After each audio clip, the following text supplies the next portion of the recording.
Can't argue with that. Him throwing water bottles at people. I mean, what's going to be better? That's why you got to go down there just to catch a water bottle from Gary. Then try to get it autographed. No. Well, the thing is, for sure, Gary will have a beer or two. Yeah, exactly. And Ian will be there to videotape it. Yep. All right, we're waiting for Kurt Russell to come on, not the actor. I know everybody's going to say that. As soon as we can get Kurt Russell up here, I think he's going to interview you, Christina. We do have Prince Vega coming up here at 3:30 Eastern. Prince Vega will be on. He's a hip-hop artist who is playing at Paul Festival. And James Grunler is going to come. He's the lead singer to one of my favorite bands, Golden State. And, you know, you never know. They might end up playing there, too. Yeah, that would be interesting. And look who decided to crash our set here. Miss Talking Liberty herself, Tracy Diaz. What are you doing? That is not your normal spot. I'm in the office right now, and someone just brought this in and stuck it on my monitor, so I'm like, hey, perfect timing. Tracy, you look so, you know, dressed up and stuff, and so secretarial, and I don't know. Where's the glasses? I'm not like that. Well, you know, considering it's your channel here on Tiny Chat that we hijacked for the day, I guess you have every right to come in and crash our party, huh? Gladly. I literally really can't say. You guys are doing such a wonderful job. I'm down there in the chat. I'm like, oh God, Susan said, look how straight she looks. Sorry, so funny. Hey, you know, Susan ditched us earlier, so we just don't look at her chats anymore. Yeah. Tracy, I just sent you a message. Somebody needs your help, just so you know. Hold on.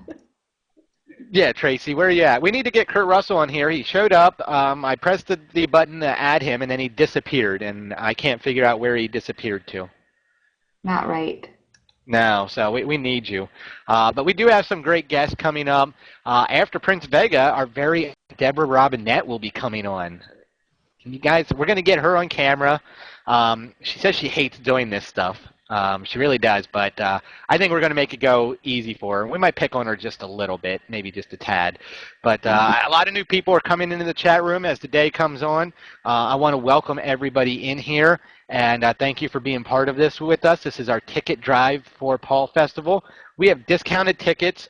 We have a great lineup of people that are going to be there. So everybody needs to get over to the website, paulfestival.org, and get their tickets. There's no, I mean, as Gigi said earlier, we don't need anybody whining after August that says, oh, I couldn't make it to Paul Festival, I didn't get to go. I mean, let's just avoid that. You know, no excuses. Get over there, get your tickets. After you get your 3-day pass, get over to our travel and lodging page and book your Ronvoy. Get down there, ride with some people. It's going to be fun. We have camping. We have lodging of all different sorts to be part of. So everybody should get down there and be part of this. No excuses. And all right, we should be having Kurt Russell come on here pretty soon and get this interview going with Christina, and then we'll bring on Prince Vega and keep moving forward with everything. Let me see if we can get him in the room. Tracy, now that you're here, you can help me with that while I continue to babble. I'll be leaving at 3:30, so I'm just going to say hi to Kurt, and I'll leave you guys alone. Oh, once you're on, you cannot leave. We hold you hostage. Huh. Yep. Susan Wolfe is dying to come back on. I just know it. She was all pretty today and looking like her, you know, sexy self with her red lips and her beautiful hair. She wants to come back. I just know it. I'm sure I am the most envied guy in the movement right now because I get to be surrounded by all these pretty women coming on the chat. And Ron Paul has been standing behind you the whole time. I don't know if you know that, but yes, and the good doctor's back there watching over me. You know, I do have a sword I was going to put in his hands just to really give the full effect. As long as it's bigger than some people's swords that we know, we're all good, right? Oh, is that an AP joke? No, I got that joke. Well, somebody said my Ron Paul stand-up was kind of creepy. How could you say that? Who said that? Oh, no. I hope they weren't. What's wrong with these people? Everybody's got an opinion, you know? Oh. Yeah. All right. What's going on here? Oh, come on, Tracy. Oh, I just love that video. You That was cannot you, not love that Gigi? video. Can we have him at Paul Fest? Video reminds me of Tom. Reminds me of Ian. It reminds me of Ian Chiaffi. See, I get up on screen and the hell breaks loose. I'm leaving. Goodbye. If you guys want to sponsor Paul Festival or know someone who might, or if you have little trinkets you'd like to sell at Paul Festival at one of our wonderful vendor booths, please feel free to reach out to me at tdiaz@paulfestival.com. Bye. Josh Polly will be in touch. Speaking of which, she did remind me, I've been promoting ticket sales all day. We do actually have Paul Festival gear merchandise up there. You can get hats and shirts and bumper stickers on our site. And so now I that we like got all those these, dime cards. What are those dime cards that are on the website? They're so cool. Silver dimes. yes, they are awesome. All the proceeds from that go to Paul Festival to make sure this event happens. So yes, you can either it's not an either or. It's you go and you buy a T-shirt, a Paul Festival T-shirt, then you buy a dime card, and then you get over and you buy a 3-day pass to Paul Festival, and you're pretty much complete. And you have everything you need because then you can get your shirt autographed by the different speakers and talents that are there, things like that. Which is, I mean, why would you not want to do that? So. That's what I'm saying, Gigi. You're right on. You just got to get over there, get the dime card, the shirt, and the ticket, and really support this event. That's it. And everybody should be wearing those shirts at Paul Fest and, carrying those dimes. Everybody. Oh, somebody's talking about me in the chat room. I missed it all. Why would anybody be hurting my feelings? What did I miss? What'd you do? Christina Tobin, we're just joking, Brian. We don't want to hurt your feelings. Do I have to scroll up and see? You're not going to tell me, Christina? Just got to be on top of it, Brian. I can't keep up with everything. Well, that's about your Does anybody out there have questions for us? Oh, sir. No Brian questions? Yeah, ask me a question. Brian, is it true that you hug that Ron Paul thing behind you every night before you go to bed? No, it's not true. I give it a salute. Brian, are you a natural blonde? No. No, I am not. Brian, why did you change T-shirts? Me? Am I a natural blonde? I'm old, okay? Old. I was born with blonde hair and blue eyes. There's a picture of me somewhere. Wait, I'll find it. I used to be cute once. Somewhere is a picture. Good question. Here, look how cute I was once. Well, that was not long ago. Look how cute. Yeah, whatever. You're still beautiful, Gigi. What are you talking about? Oh, yeah. Wait. Somewhere around here is a picture of me. Oh, wait. Everybody needs to see this. That is me. Bald, blonde, blue. See? There you go.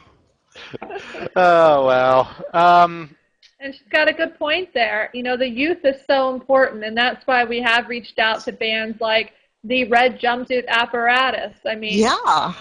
Really, and gosh, there's some even bigger ones that are pretty close to being announced, and I feel confident will in the next, days, week or so.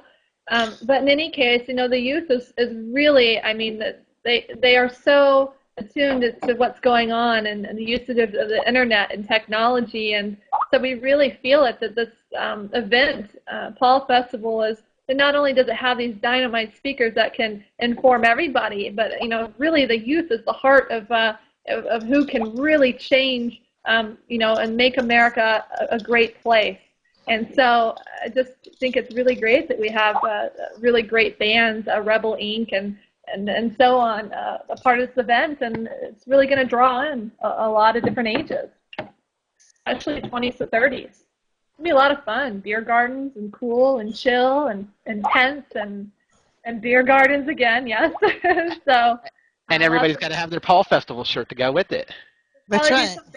Like I said before, there'll probably be some bathing suits, guys. I mean, it's going to be a hot day and just a lot of fun. Chill people, good people, peaceful event, nice and peaceful and relaxing, and maybe we'll have some constitutional sheriffs there to teach people about being peaceful and protecting people, and it's just super exciting. I've never seen anything like this before, ever.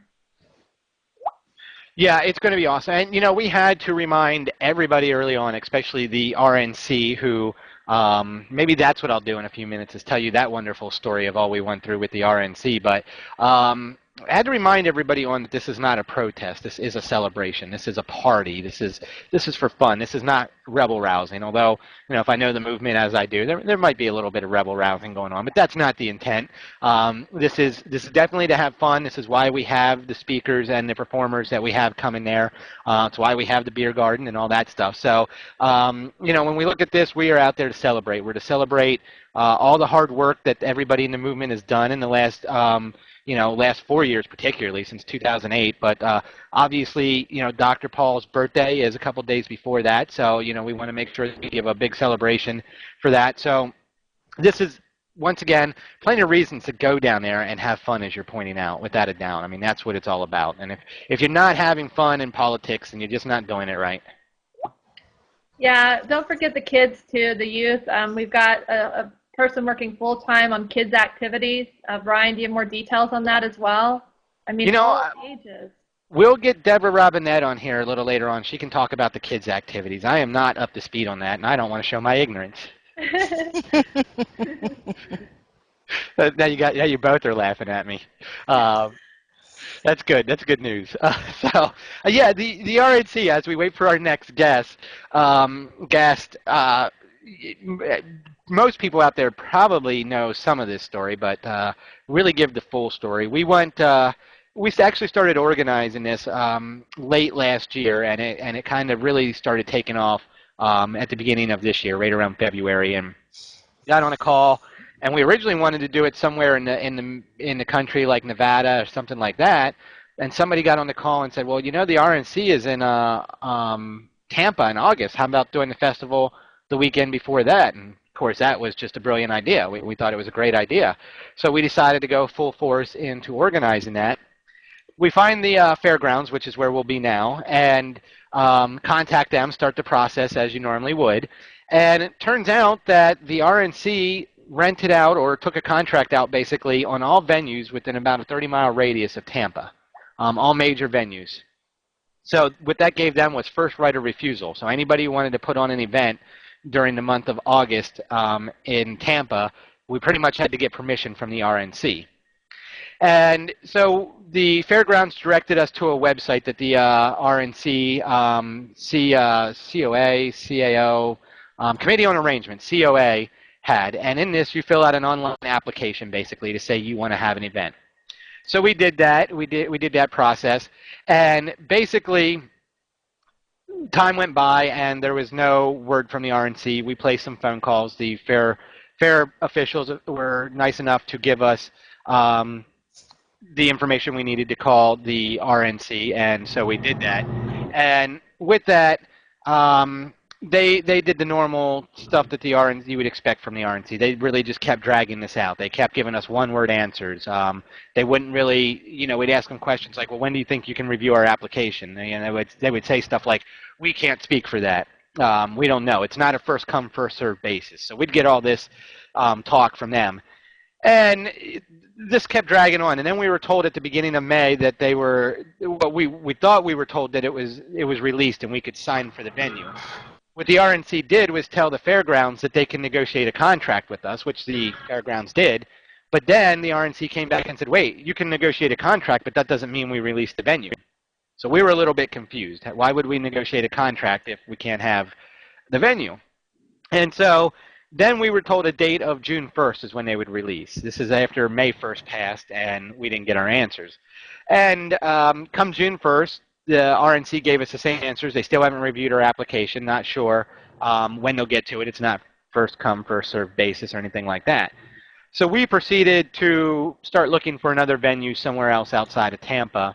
And in that process, we found Orlando, but we didn't want to stop the fight with the RNC. I mean, after all, that's what us grassroots people do, is fight the establishment. And so we wanted Tampa. We wanted to be at Tampa. We wanted the fairgrounds. It was a perfect place for us.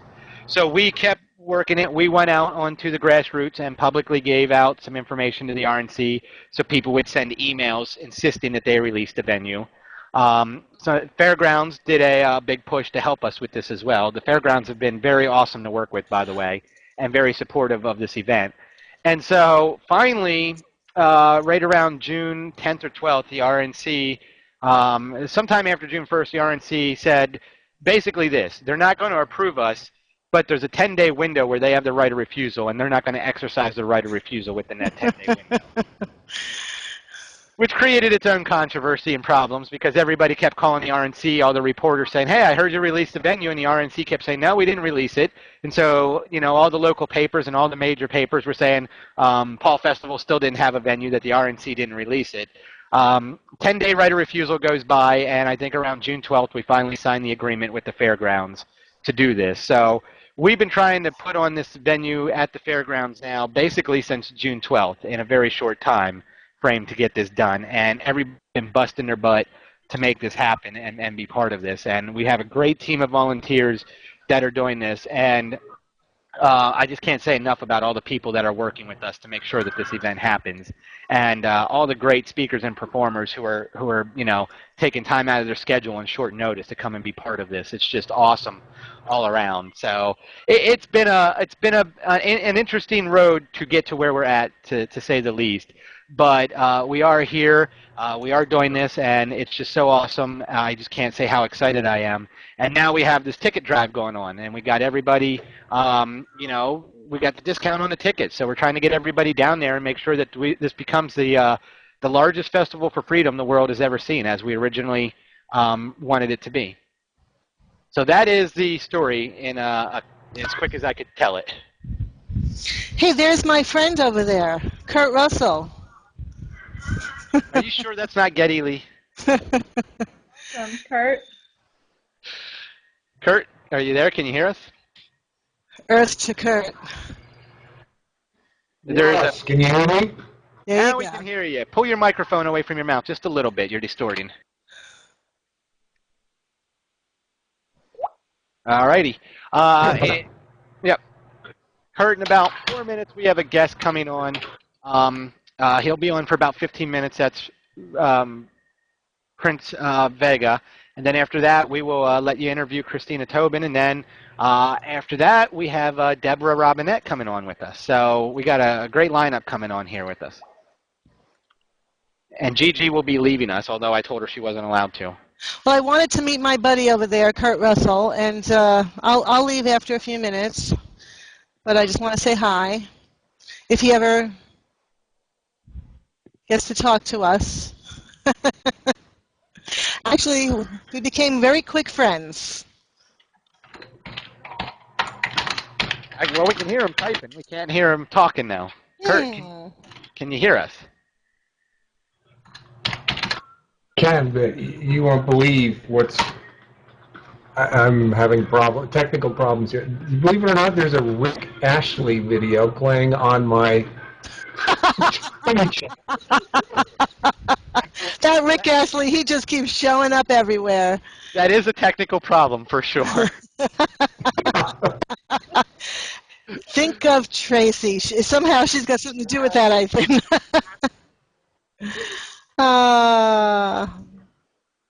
That's funny. Yeah, that's probably Tracy's fault. You got multiple browsers open. With some Poor of the windows that Tracy. might be causing it.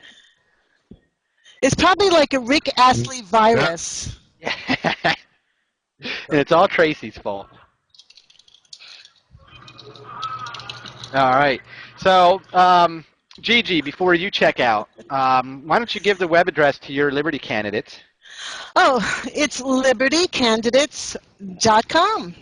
It took me a couple of years to get that, so you better damn go to that website and not go to the old one that we used to have, which was liberty-candidates.org. It took us so long to get this, and we are really, really, lately we've had so many applications that I need to go through them this afternoon, which is why I got to take a break here. If you want me back later, I'll be around, but I have to go and do some real work, and I love you guys. We're like a family, you know, so we're going to have a big family party, and it's called Paul Fest, and I'll see everybody later, okay? Well, you'll be there, so you won't be a whiner. No, I will. I am never a whiner because I'm everywhere. Okay. That is true. Gigi is everywhere. Every time I look on Facebook, somebody else has a picture with That's Gigi. right. Except for Chicago. I'm waiting to go to Chicago. Okay, so that I'm going to leave in the hands of Christina and Gary to plan Chicago Fest. Okay. New York before then. All right. I'll talk to you guys later. Okay. Bye. Sounds good. See ya. Bye. How are we doing there with your Rick Ashley problem? Anyway, I got showed up. It was a weird. It was one of those surreal moments of the internet. I can say the least. So hello everybody. All righty. Where's everybody today? If you can just pull that mic away just a tad, you're kind of distorting on us there from your mouth. Just a small bit. That'll be helpful. How's that? Yeah, I think that's better. All right. We are doing good. It's been a very busy day here. We've had a lot of great guests on. It's been fun, wouldn't you say, Christina? Yeah, it's been a cool thing bonding with everybody face to face, not just Skype chat. It all started with Judge Gray, and it hasn't stopped since then. We've had some of our technical issues that we had to work out, but that went pretty quick. And so here we are. Good. Where are you at, Brian? I'm sorry? Where are you at? I am in Harrisburg, Pennsylvania. Okay, great. And Yeah, Christina's in Chicago? Yeah, near Chicago. Cool. All right, just wanted to kind of know where everybody was at. No, this has been really interesting, a lot of fun. I've been promoting it all over the internet this morning, so hang on one second. Somebody's not happy with you. Oh, wow. A big dog. Yeah. Or a very little unhappy dog. Yeah. Well, yeah, exactly. That's funny because it sounded like a big dog, but it'd be funny if he held her up and it was like a little chihuahua or something. When Gary Franchi was on, you could hear baby Franchi on the side. Yeah. Oh, that's great. That's the coolest wife ever, Angie. Cool family. Yep. All right. Right. Sorry about that. Not a problem. 3 dogs. It'd be really noisy right in an opportune moment. So, so we were going to talk with Christine. I will let you and Christina go. It looks like our guest is running behind. If he comes on, what I'll do is we'll push him off for the last 15 minutes. So you guys got, Great. go with it. Yeah, and after this, Brian, I'll hop off until the next slot, 5 o'clock Eastern. Sounds good. We'll let you roll. I'm going to go take a quick break here. Great. So, Christine, why don't you kind of just tell people what was your aha moment? When did you take the red pill? What happened for you when you were suddenly realizing that there was a liberty movement, there was something out there that you needed to become a part of and learn more about? Well, I have actually I'm an election reform activist here in the United States, and I am the chair and CEO of an organization called the Free and Equal Elections Foundation. We're a group dedicated to an open and transparent election process that gives the power back to the individual voter and not the corporations or special interests. So our mission is to reform the federal, state, and local elections, making it easier for candidates to not only get on the ballot, but to get elected. We'll be providing them resources to help recruit volunteers, raise money, get ballot access, and run winning campaigns.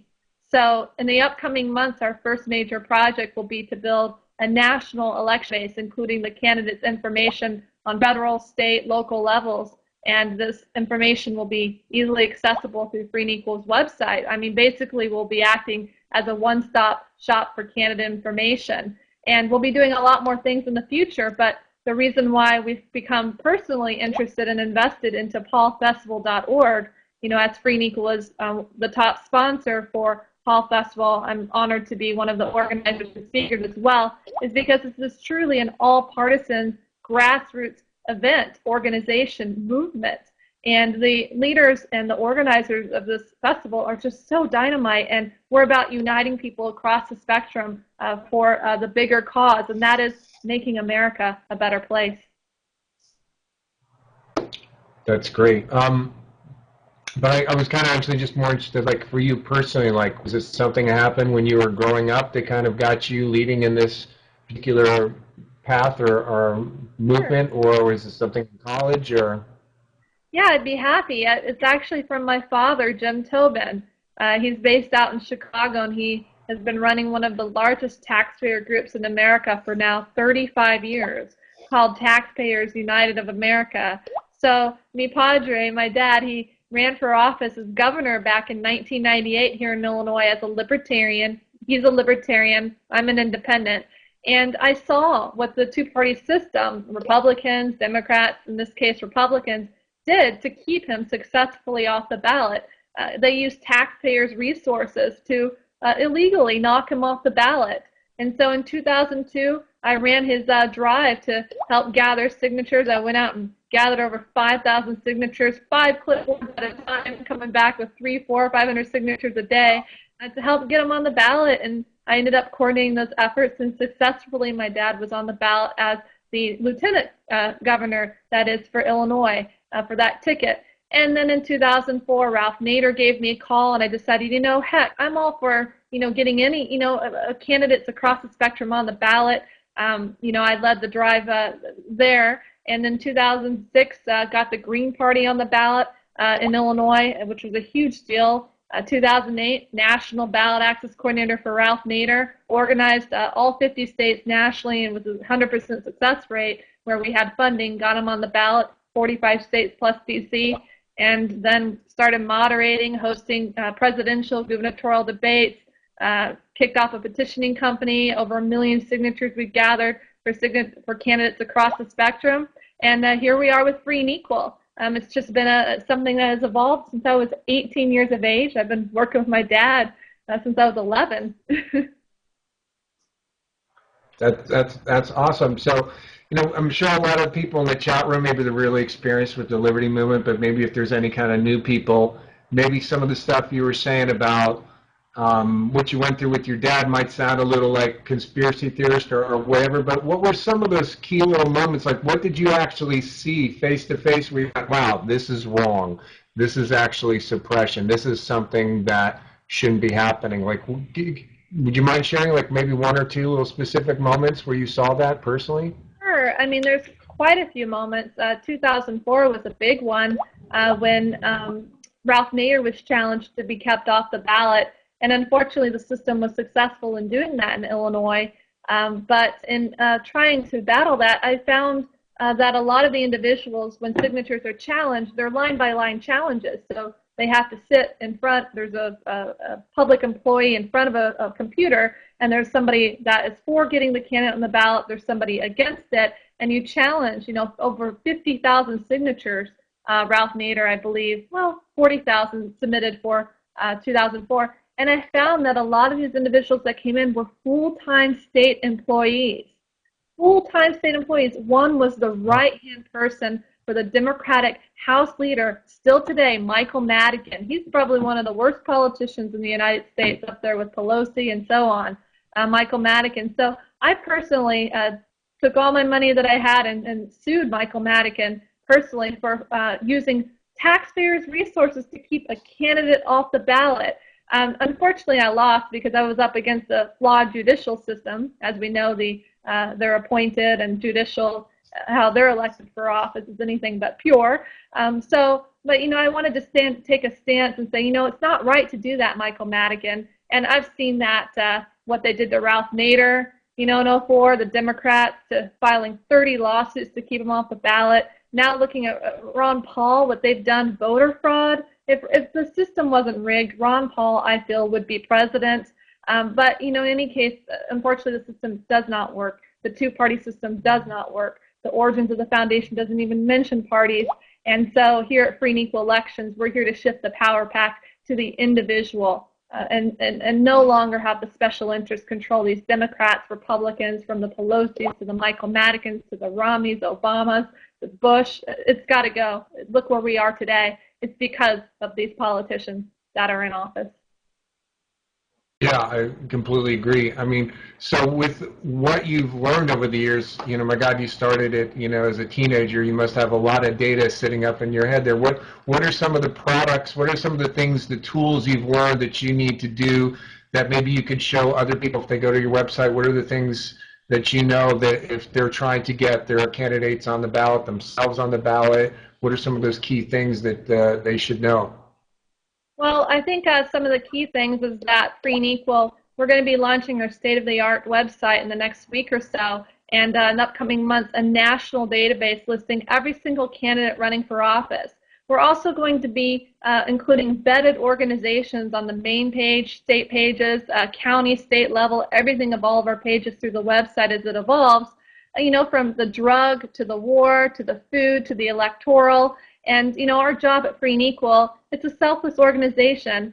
Short term, maybe I'll be the forefront of the movement. My goal is to build up these wonderful people of dynamite organizations, PR, the press, and to essentially these entities should be influencing the individuals that we will inspire to run for office, individuals that will show up at Paul Festival and they say, what can we do?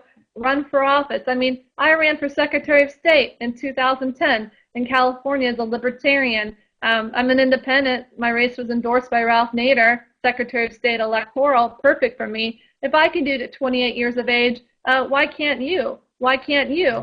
Why can't everybody here just run for office? So my goal right now is to help these individuals to win, and those are the kind of resources that our website will have. We'll also have panel discussions in San Jose, Costa Rica next spring 2013, you know, leaders of all these different, from, you know, the war, electoral, all of these entities coming together to inform voters. There are far more great people out there than there are not so great, and unfortunately the not so great are the ones controlling our electoral system here in the U.S., and Free and Equal is here to break that stranglehold of the electoral system.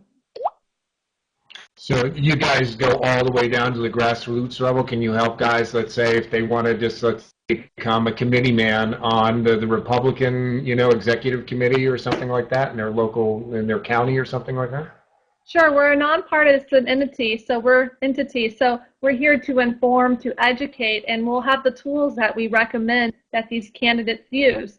There are just some dynamite national leaders that I've connected with, from, you know, the Ralph Nader to the Chuck Baldwin to the Gary Johnson to the Ron Paul faction, and, you know, so bringing all these entities, resources together, grassroots, Paul Festival, working with Liberty Fest, New York City. I anticipate now, as of today, we'll hold an event out in Chicago next spring, bringing all these truly grassroots, peaceful people together to create this movement to take back America, to save America, to make America a better place, and inevitably the world. Great. If there are any candidates that come to mind that you've helped them get through particular barriers and helped them get some sort of success? Sure. I mean, I haven't, Free and Equal can't endorse any candidates because we're a nonprofit, but if you Google on, I have a Wikipedia page that shows all the different parties that help get on the ballot. My petitioning company, freeandequalinc.com. It'll be updated in the future. My goal is to put the petitioning company out of business. I think ballot access restrictions are ridiculous, absurd to have to get 25,000 signatures to get on the ballot in Illinois for third-party independent, but only 5,000 for Democrats, Republicans. That's just, I mean, that's a shame, shame, shame on the Democrats and Republicans who have created these laws. So, yeah, I definitely anticipate that. So if there's some sort of, like, that's obviously, you know, ridiculous inequity, you know. Is my volume too loud? No, it's perfect. Okay. So let's say in addition to, okay, somebody wants to get on a ballot, it's fine. But like for me, personally, I'm listening to you talk about that particular datum there, 25,000 needed for a third party, 5,000, and that's what, in the state of Illinois? Yeah, we'll urge the people who run for office as individuals, not hiding behind party lines, but independents, individuals, we'll urge them to come out, against ballot access barriers. You're right. For example, Illinois' 25,000 signatures for a statewide party. For local congressional, it varies. It's much smaller. But, flat filing fees are something that proponents, electoral experts have discussed. I mean, Louisiana and Colorado, for example, for statewide ballot drive, it's $500 to get on the ballot. But Illinois, it's 25,000 signatures. If you have to hire a professional firm, which is what the libertarian, parties and so on typically have to do, it can cost, $100,000, $200,000, $300,000. That's, a lot of money. So the local races are challenging as well. Some of them can be easier. Some are way more challenging. It just varies. So I definitely will urge and educate, our leaders, our forums and stuff. Will educate the candidates to hopefully come out for filing fees or even something better than that. I don't know. It's not my place to say. I'm just here to inform through Free and Equal.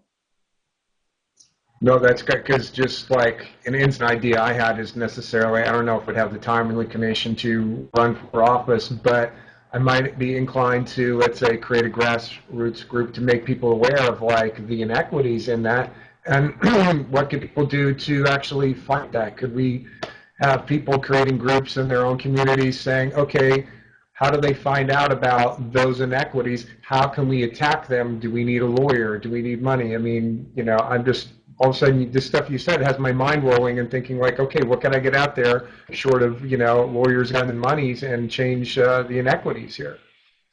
Yes, I do anticipate that our database will be quite extensive. It will be the all-purpose database, not only to inform and educate our voters about, all these different organizations that I hope will inspire them to be pure and continue to be ethical and to not become infiltrated by the current electoral system, to come out for great electoral causes. But yes, I anticipate even at the county, local levels that we'll have grassroots groups. They could be free and equal groups and maybe groups that, that are vetted. I'm unsure at this point, but it will get that detailed. Free and equal, we've hosted gubernatorial debates, and definitely if and when we have the right leaders, county levels, we would be more than happy to, to get that detailed and hosting a lot of those sort of debates and so on. And of course, guiding them into resource, but treating everybody free and equally. It's up to the people to decide which candidate they feel best fits their needs politically, left or right.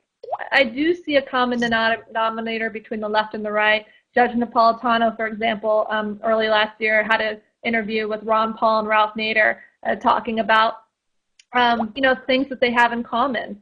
And many see, Ralph Nader, I can't speak for him, but a lot of his supporters see that there is a lot of corruption in government. Is, Obamacare the right direction? Probably not. Is it my place to say if single payer is good or not? Not really, but is Obamacare the answer? Not really the answer for anybody on the good left side, and right as well for that matter. So NDAA, SOPA, ending the Fed, the banks, a lot of things that Ralph and Ron have in common. So Free and Equal's here to bring that discussion together, that peaceful environment, and again, that will shift to us moving back, I think, to the origins of the Constitution, which is what America needs right now, because right now we are on the direction of a catastrophe, and we still have time to fix it. And Free and Equal is here to work with all these amazing groups, leaders, grassroots events, Paul Festival, and so on, again, to essentially save America from destruction. I totally agree. I mean, I've been watching this for years and just thinking there's something wrong here. And, it sounds like what you're doing is really pulling the string and putting the truth out there. You did mention that you got involved in a lawsuit. Now, we've been hearing a lot about all these sort of groups filing lawsuits against whatever the local, voter boards and things like that. How much of that is really, I mean, for most people, I think most lay people, they're thinking, wow, lawsuit, that sounds complicated, expensive. But is it really, when you got involved in, when you were trying to sue that one particular individual, was it really complicated, or is it simple of just filing a complaint form and moving forward?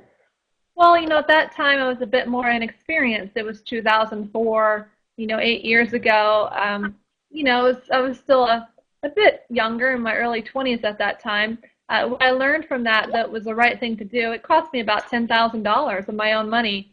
And shortly after that, I moved overseas to Bali, Indonesia for 3 years because I needed an extended break because I knew I would come back and spend the rest of my life fighting the system. And I knew that was the time to get away from it. But in any case, the judicial system is flawed. It's rotten to the core. The Supreme Court justices, they're appointed by the Democrats and Republicans that are controlled by special interest money. The judicial system from the top to the bottom, rotten to the core. So I think that if any lawsuits were to be filed in the future, I know there's a big one going out in Washington. Free and Equal's planning to file an amicus brief for that lawsuit. And we're going to bring all these organizations together from drug, war, electoral, parties, non-parties, individuals, leaders. We'll reach out to everybody involved with Paul Festival, from Rockwell to Peter Schiff to Thomas Woods, and so on. And so, I think that is essentially the direction has to go forward for really big lawsuits. That lawsuit is to try to stop top two, corporate control of the elections, from spreading nationally. Trust me, the two-party system is very much aware that people are seeing them as one, so they already have a plan. They have a plan to unite as one party. Who would have thought it could be worse? We already think the two-party system is one, but they're planning on essentially becoming one. Corporate America, controlled under the top two primary, which passed in 2010 in California, Prop 14. And finally, what that means is only the top two vote getters in the primary will be on the ballot for the general election. Over $5 million in funding was forced, and paid for by corporations, not forced, paid for by corporations to make this pass through. And proponents for it lied and said it was an open primary. It is a closed primary. It's corporate control of the elections. It's the biggest threat to the United States electoral system ever in history that I could ever think of. And we must stop it from spreading. It's already spread to Washington, and proponents, corporations, have now put it, or trying to put it on the ballot in Arizona. I think Colorado is next. Okay, what are those actually called on their local? I mean, you said it was in California, it was Prop 14. Do you know what the actual titles are for people to look for in those individual states? You will be able to find all of that information on Stop Top 2, stoptoptwo.org. That is the website that Free and Equal, it's a sister company of Free and Equal Elections that we launched in 2010 that got national recognition. We were almost able to stop Top 2 in California. Days before the election, people were 60, 70+% against Top 2. However, proponents, the $5 million in funding from corporations, launched a mail-in voting campaign 6 weeks outside of the election and lied to the voters, saying that it would increase voter participation, that it was an open primary. Under Top 2, third parties will cease to exist. You heard me right. Under Top 2, third parties will cease to exist. Now, within 2 election cycles, the Peace and Freedom Party, the Green Party, the Libertarian Party, all 4 minor parties out there will no longer exist because of Top 2. It is Louisiana-style politics. Louisiana had it for 30 years. Only 1 incumbent was knocked out of office. Several years ago, they dropped Top 2. 5, 6, 7 incumbents have been knocked out of office. It is, again, the biggest threat to America. So Free and Equal is here to call out the system for what they are planning on doing. And both Romney and Obama, Bush, all these people should be just ashamed of themselves. The greed has gotten to them, and it's not right. And people's lives are at stake. The world is at stake. America is at stake. And we're here to stop it.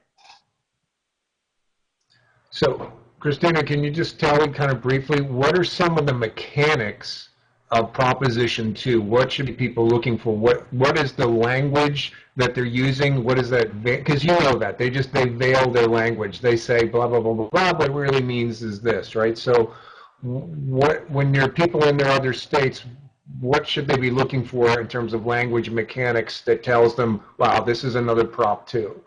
The system will call it an open primary. That is the big trigger. The red flag, they will lie and say it's an open primary.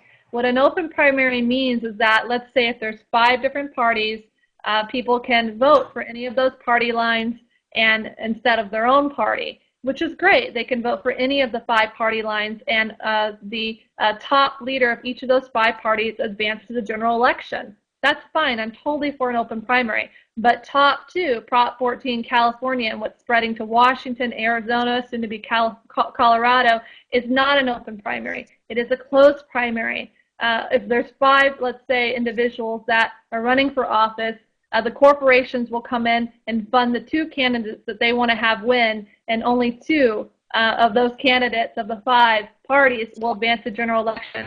It could be 2 Republicans. It could be 2 Democrats. I mean, that's amazing. The concept of there only being 2 Republicans on the ballot for the general election, or 2 Democrats, and that is what the system is up to. It again, it is so scary. It gives me goosebumps at the thought of this actually spreading across the country. And we at Free and Equal, working with all these different groups, are here to stop that. Because if it were to spread, grassroots movements would cease to exist. Grassroots media would no longer exist, and America would go into beyond a Great Depression. I mean, beyond a Great Depression, black hole, it would be a catastrophe under top two. Is there a program running that you know of or assisting with where people are trying to overturn Prop 2? It's called Top 2, TOPTWO. They call it an open primary. And yes, the national efforts to stop this, again, is at Stop Top 2, stoptoptwo.org. There's a great organization out in Arizona now. I don't have the name offhand, but in any case, we're looking to work with them. They've just launched. We're looking to work with them to create not only exposure. I'll be flying out to Arizona, I think, in early August to speak with key leaders throughout the state of Arizona to inform them that the proponents behind the open primary in Arizona are big, fat liars.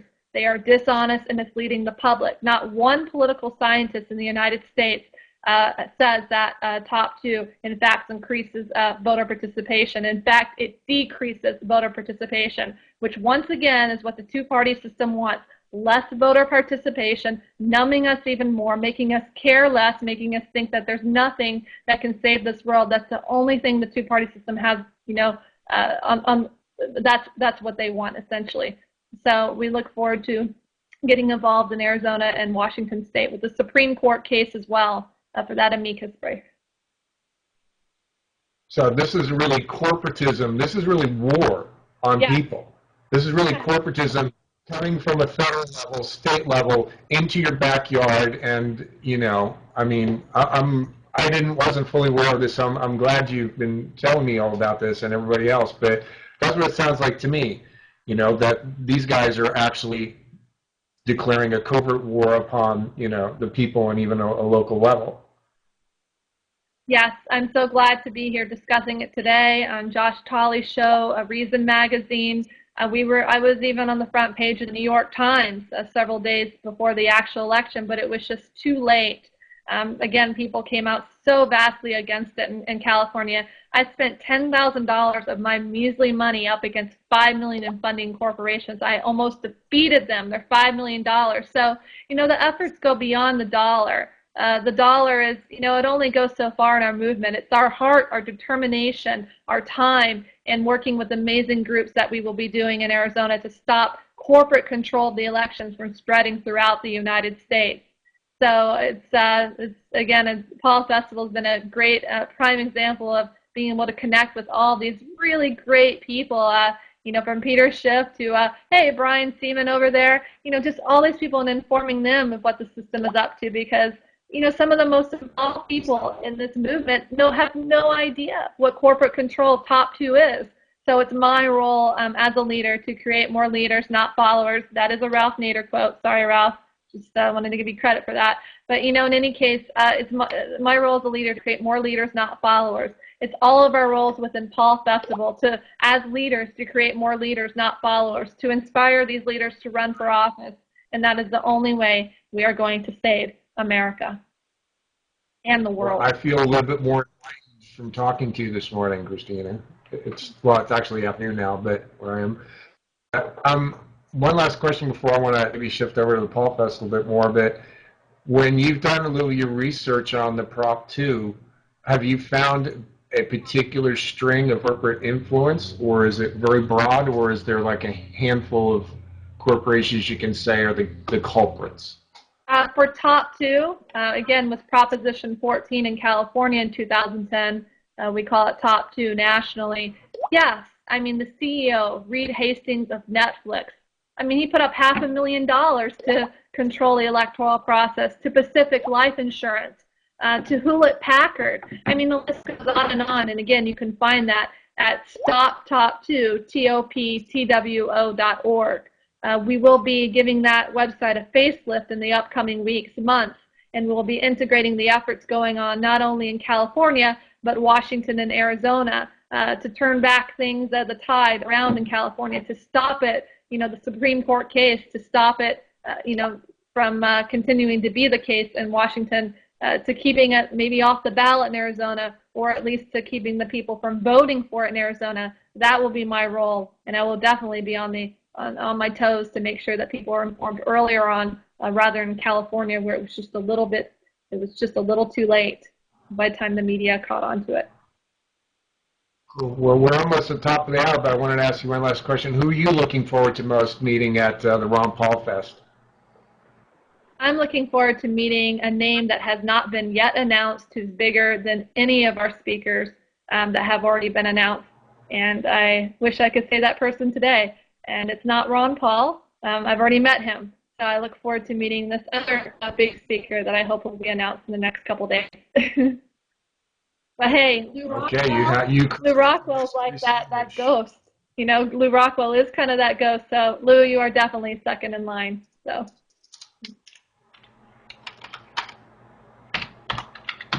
Well, you definitely created a little mystery there. So now I'm wondering, who's going to be there. But that's really great. So, Bryan, do we have somebody up at 1 o'clock?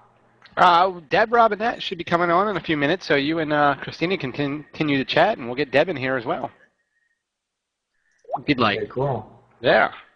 All right. So then, since your favorite person, Christina, is a mystery person that we can't talk about yet, then who would be number two then? Who can we talk about that you're looking forward to meeting?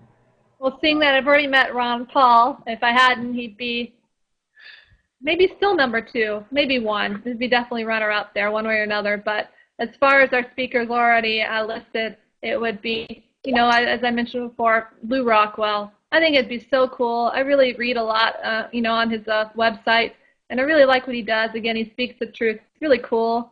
I'm looking forward to meeting him. I've already met Tom Woods, Peter Schiff, so, they're all news to me. No, they're really cool dudes. And so it just really, I would say the fact that Lew Rockwell is going to be a part of this is so awesome, because he's just not one to really to speak. And, of course, the band. I mean, I lived in Bali, Indonesia for 3 years. I love music. I love the music scene. And so I'm looking really forward to just seeing the music and the messaging through music. Definitely very passionate about that, too. The Red Jumpsuit Apparatus, and maybe an even bigger one, but I can't mention that either. Or two or three. Okay. So you were in Bali?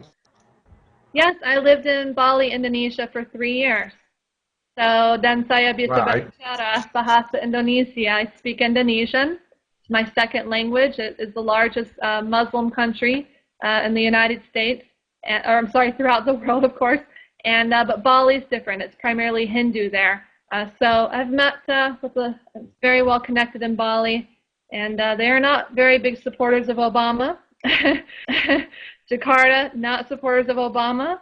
They say the government does not represent them out there as well, and they feel that the government sucks up to Obama, but the people are totally disconnected from their government, and they don't support Obama for the majority, and it's just very insightful. I travel there every year, so I'll be going again this November, December through Australia and Bali after Fall Festival and after the election.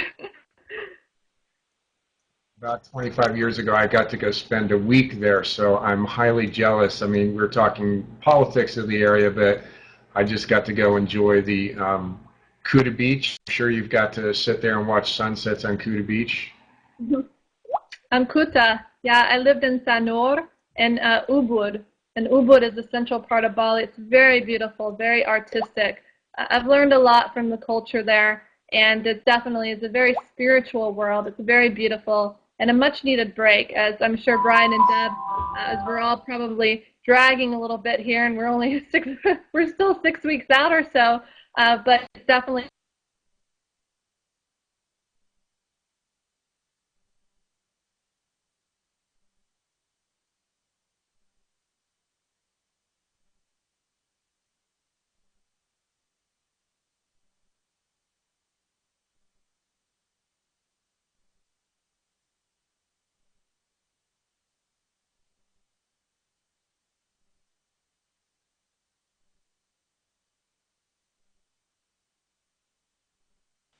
a great way to disconnect, but also to really cool experience. And it was a very successful business, but I decided to sell it to one of the top jewelry designers in '09 because I wanted to work full time for free and equal.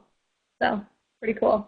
All right. Well, I can just put in my 2 cents. If anybody's out there who is looking for a way to disconnect once in a while, I would highly recommend Bali. It's beautiful. I went body surfing. It's actually like spring break for Australians. It's just a hop, skip, and a jump for them. It's loaded with Australians, and I'm sure you got to go up into the jungles, to the monkey temples and all there, and I rented a motorcycle and ran around it, so I love it. It's really, I was jealous of you having been able to live there for a few years. I want to say, so we have Deborah here. Hello, Deb. Hi, everyone. Hi, and I got to say, if anybody's going to Bali, it has to happen after Paul Fest. So, they got to get their tickets to Paul Fest. Then they can go to Bali, but not before. Ryan, great surfing out there. Great surfing. Yeah, well, after Paul Fest, I might be able to do it. All right, I'm going to hop off, guys. So good luck. Thank you, Christina. Have a good day. Take care. Thanks for that info. Thank you, Kurt, for your time. Bye, everyone. See ya. All right, well, we have Deb Robinette with us. For everybody who does not know her, which I think everybody knows you by now, I'm pretty sure. You need not an introduction. But Deb did the Revolution March with us in 2008, and, of course, she's now on the board and working tirelessly with the Paul Festival now. As we all are, yep. Yeah. Seems like forever, doesn't it? Yeah. Yes, it sure does. And you've done other stuff between the March and Paul Festival, right? Yeah. Don't ask me what it is. I can't remember. Oh, I was on the advisory board for Revolution PAC. What else? A couple of other things I can't even remember at this point. But yeah, I've stayed pretty active since about 2007 within the movement. When I found out about Ron Paul. Actually, I started before I found out about Ron Paul, but once I found out about him, I really, my eyes were open. And, once your eyes are open and you unplug, there's no going back. And actually, that can be pretty isolating because if you're alone in your family or at work or